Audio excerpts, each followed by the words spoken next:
नमस्कार, पुन्हा एकदा एका नवीन व्हिडिओसोबत तुम्हा सर्वांचं आपल्या चॅनलमध्ये खूप खूप स्वागत आहे।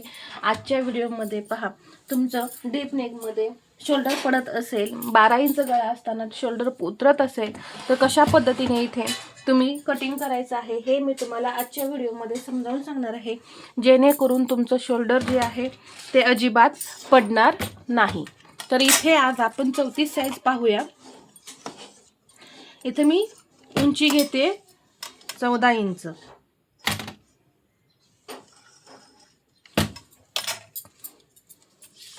14 प्लस 1 15 इंच इथे मी ब्लाउजची उंची घेणार आहे। तुमच्या ब्लाउजची जी उंची असेल तुम्ही ती घ्या।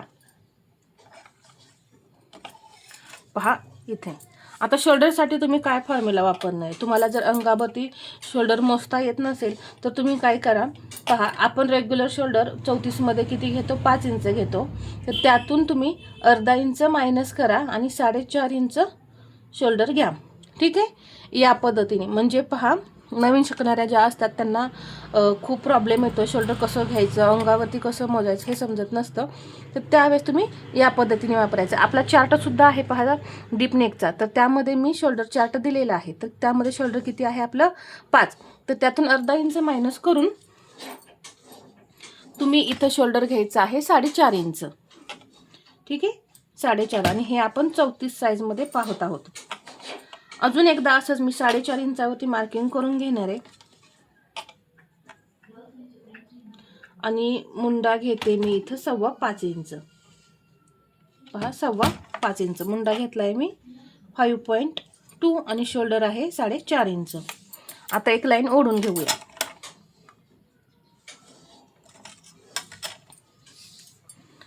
इथे मात्र आता आपल्याला 34 चा चौथा भाग किती होतो, 8.5। पहा इथून असं 8.5 इंचावरती मार्किंग केलं, परंतु आपला 12 इंचाचा गळा आहे म्हणून काय करायचं आहे, छातीचा चौथा भाग जो काही येईल त्यातून आपल्याला अर्धा इंच मायनस करायचं आहे, म्हणजे किती येणार 8 इंच।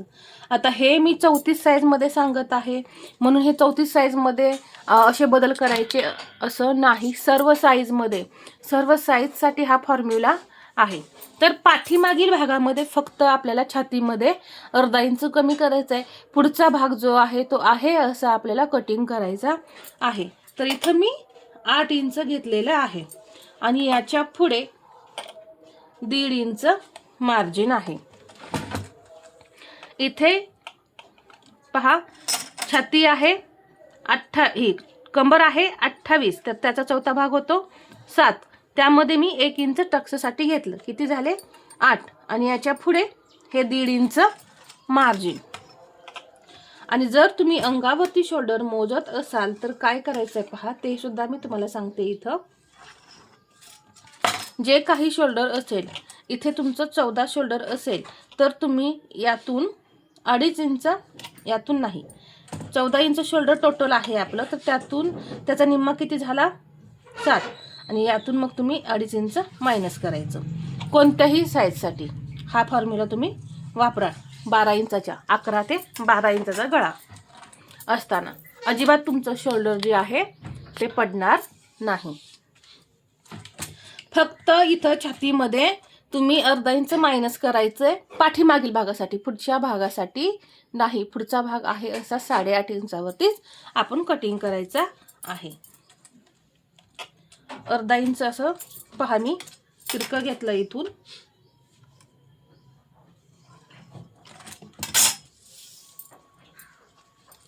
आणि फक्त 1.25 इंच घेणार आहे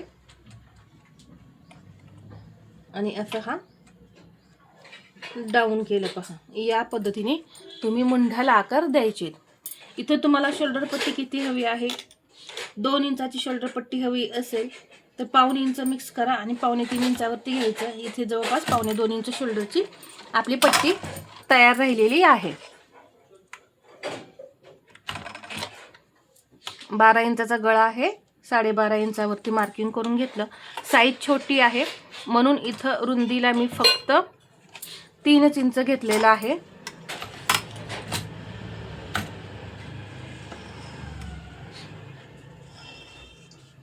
आणि इथं असा गळ्याला आकार देऊन घ्यायचा.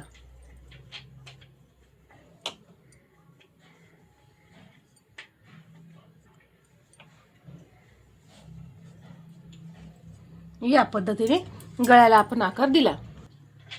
इथं गळ्याकडे शोल्डर जे आहे ते अर्धा इंच डाऊन करायचं.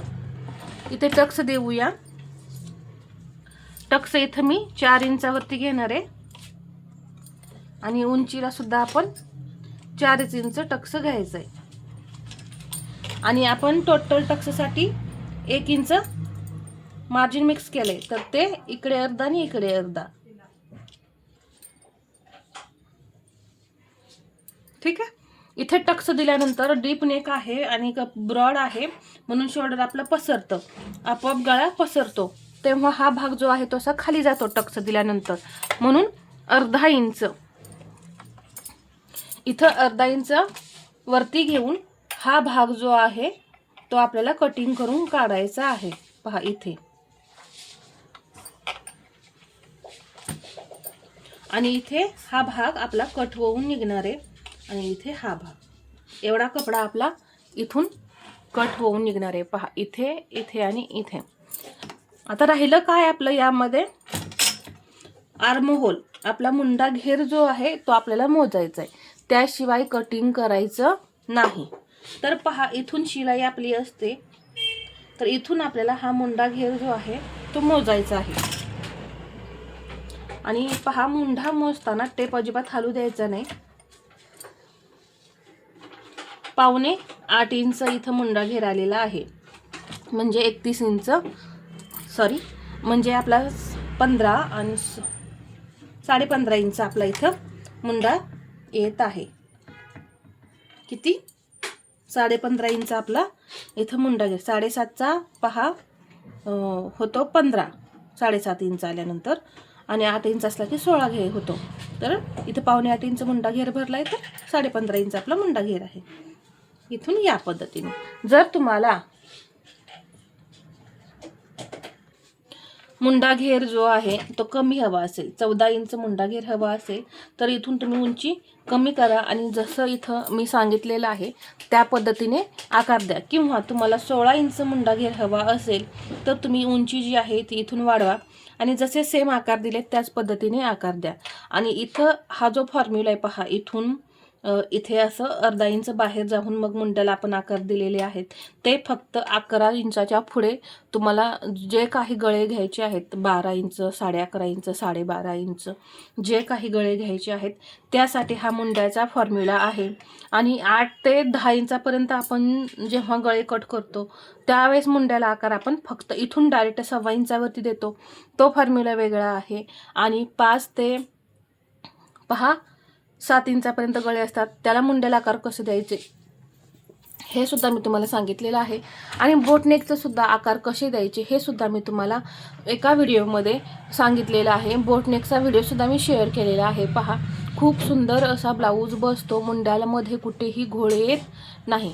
तर इथे मी सविस्तरपणे तुम्हाला 12 इंच गळा असताना कशा पद्धतीने बदल करायचे, इथं तुम्हाला नॉड लावायची सुद्धा गरज पडणार नाही, एवढं मी परफेक्ट इथं ड्राफ्टिंग जे आहे ते तुम्हाला सांगितलेलं आहे. तर आजचा हा व्हिडिओ तुम्हाला कसा वाटला हे मला कमेंटमध्ये सांगा.